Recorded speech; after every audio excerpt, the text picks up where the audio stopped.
Welcome back to ECW on FX, and episode 6 we're just going straight into the show with Steve Corino interviewed by Jade to promote tonight's main event between his right hand man Paul Burchill and Tommy Dreamer. Despite this, Jade decides to ask him about last week's defeat to CM Punk and the fact that Paul Burchill, albeit unintentionally and instinctively, took down his sister Alisson Danger with a flailing arm. Corino was offended by this line of questioning, saying that it was hiding the truth and masking the facts, and demanded the opening sequence was run and a recap of what actually happened last week be shown. He refused to answer any more questions until after the world had seen what actually happened. Steve Corino improvising well in a quick short segment to open the show. We then go into that opening sequence with the footage then airing from last week's main event. Alisson Danger appeared for the first time since being hit with a piledriver through a table by Rhino at Guilty as Charged. Against the orders of her brother once again, she came to ringside looking to neutralise the involvement of Paul Burchill, who tried to influence Corino to victory in that match. While Corino eventually came between the two of them, it would go on to cost him the match, CM Punk picking up the victory in that main event. In a post-match attack by Burchill, who was taking down CM Punk, Alisson Danger was unintentionally dropped by the Ripper as she tried to help her boyfriend. He was just shrugging her off, but it did result in Danger being taken down. Burchill didn't miss a step and continued the beatdown, so now Steve Corino will respond to what happened. He says that everybody wants to blame Burchill for what happened last week, just like they blamed Rhino for what happened at Guilty as Charged. The truth is that they don't understand what it's like to be a competitor, and if Alisson had just done what her brother had told her, none of this would have happened. Corino adds that Alisson thinks she's too old and too smart to listen to her older brother, and at this point she is completely out of control. Corino accepts that, just like he accepts that Burchill was only doing what he had to do last week and he would never intentionally hurt Alisson Danger. Steve lost the match last week, not because of what happened with Paul Burchill, but because he was trying to protect his sister. Those emotional attachments don't mean anything to Paul Burchill, and that's why he will destroy Tommy Dreamer in tonight's main event. He's then going to do the same as Steve Corino officially challenges CM Punk to face Paul Burchill at Living Dangerously. So I think both of those promos from Corino got the same rating, and hopefully Burchill and Dreamer can deliver a decent match in the main event.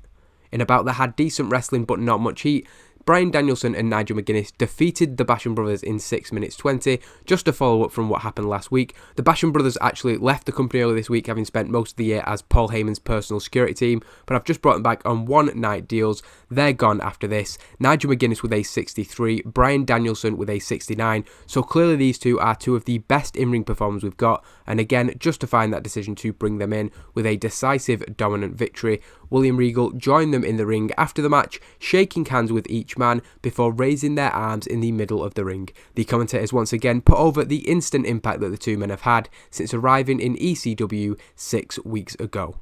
We then get a follow-up from Jerry Lynn's interview last week. Rhino had also sat down with Joey Styles and gave his side of the story to the voice of ECW in the aftermath of that Living Dangerously main event being made.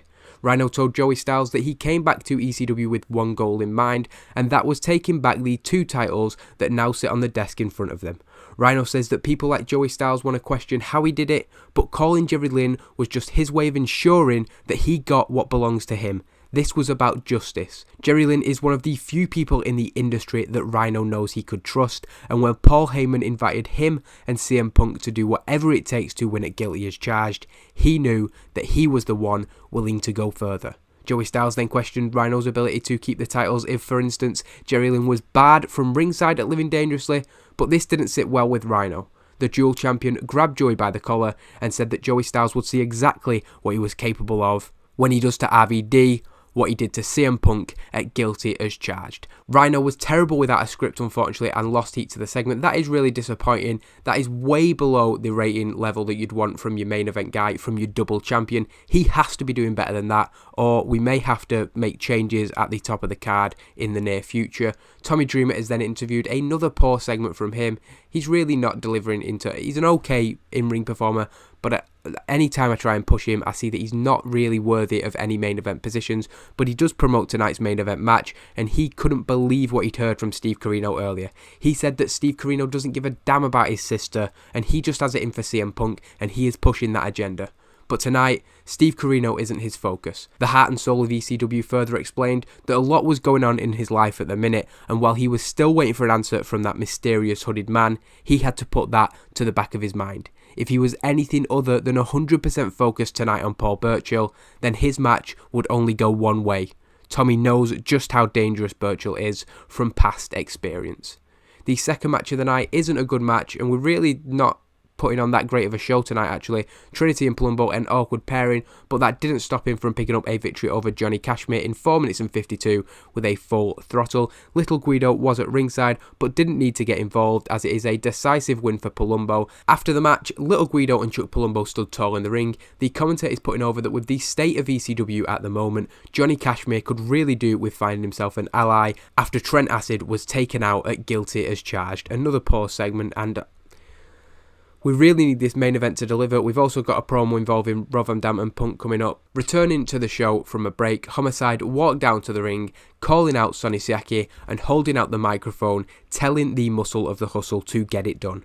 Once he was in the ring, Sonny Siaki called out Xavier, asking for his answer. Of course, last week, Siaki had challenged his former partner to a loser leaves ECW match. Xavier came out, joined by his tag team partner Low Key, and the four men went nose to nose. Xavier told Sonny Siaki that he accepts the challenge for next week on one condition.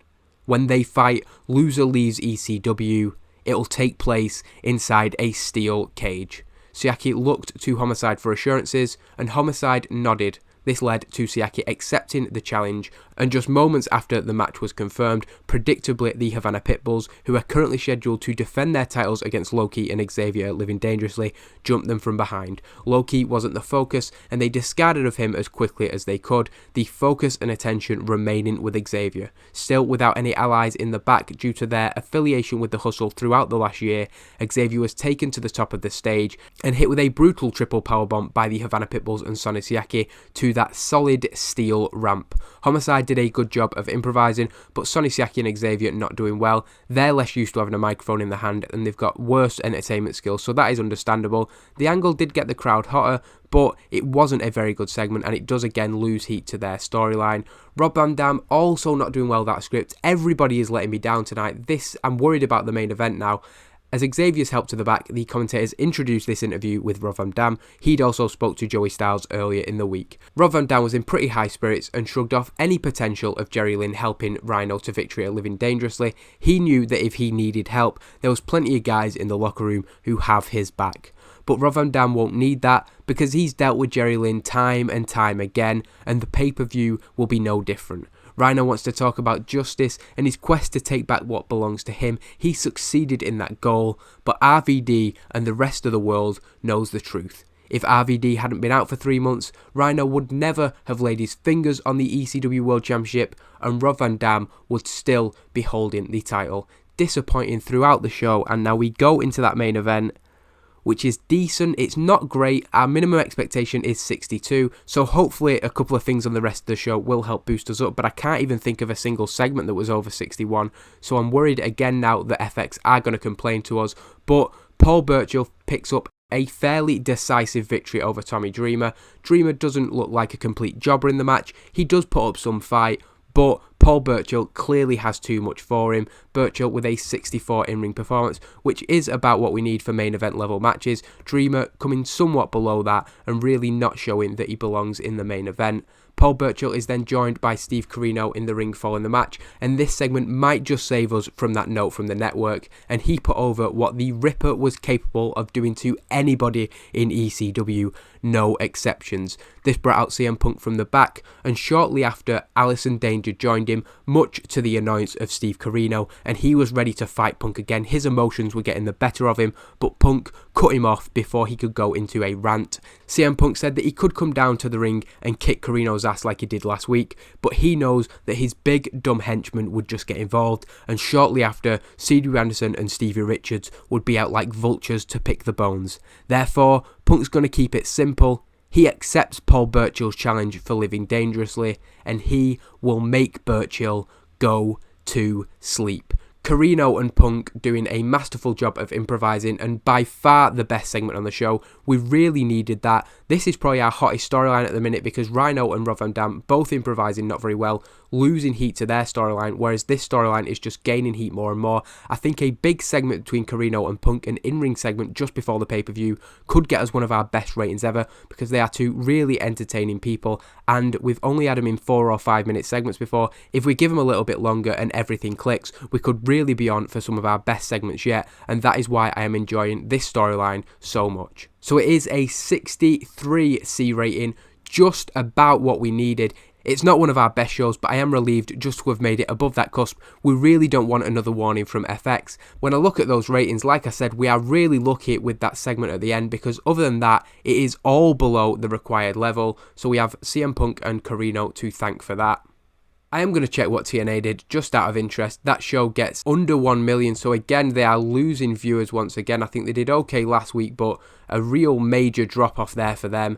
And we'll see that ECW on FX, despite being underwhelming, gets us pretty close to our best rating yet. It's not quite as good as last week, I don't think, which was a 2.19, but we can have no complaints, and hopefully next week's show can be an improvement, not just in terms of the show rating and these segments involved, but also we need to keep building that TV viewership, and hopefully as we get to Living Dangerously, we can really build the hype for that show.